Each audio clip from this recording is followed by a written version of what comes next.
alon-alon kacar kucur nggih kacar kucur nggih kembangi kembang melati dening tresnanipun pinanganten kakung Semawana Putri ditawa kanthi pati kutah pralambang dening rejekine pinanganten sakloronipun tembe muli bakal kutah kanthi anak jagat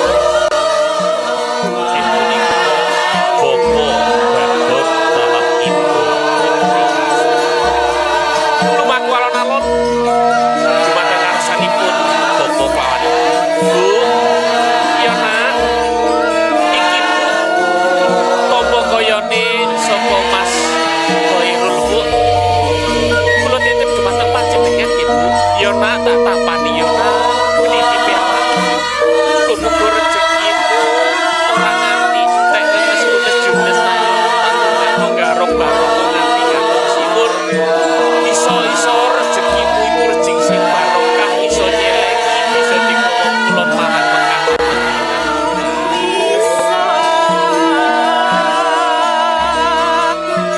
kang kasto dening pagrayu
pinanganten kakung ugi paring dedaharan dumateng pinanganten putri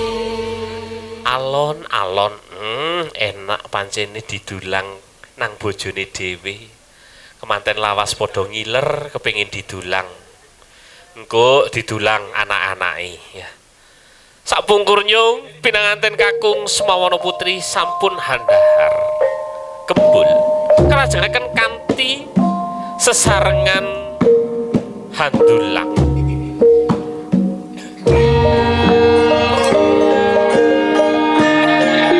pralampito sampun lumaksana dahar kembul pinanganten putri tanglet dumateng pinanganten kakung mas opo dik mas aku tak takut mas paribasan wong mangan ini kesereten wong omah-omah bakal nemoni tukar padu yo takon opo aku takon yo mas yo yen wong mangan kesereten obate opo mas yen wong tukar padu opo obate mas yo iki awakmu ngekeki aku ngombe kaya ngene iki lho lak seneng ibaratnya wong kesereten iki bakal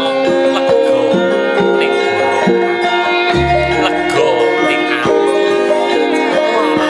mas kaya sampe ngekeki ngombe ngene iki yo dan terus di omah-omah mau tukar padu opo mas obate lho yai yo padha ya yen sok ben awake dhewe nemoni tukar padu aku yo bakal ngombe yo yai lho Kang Mas sampeyan kok tegobrono Kang Mas sok ben awake dhewe nemoni tukar padu sakjroning omah-omah sampeyan kanthi ngombe iki maksude opo ya Kang Mas lho yai aja kaget aja salah tampa aja salah kira yo yai sing tak ombe dudu banyu londo banyu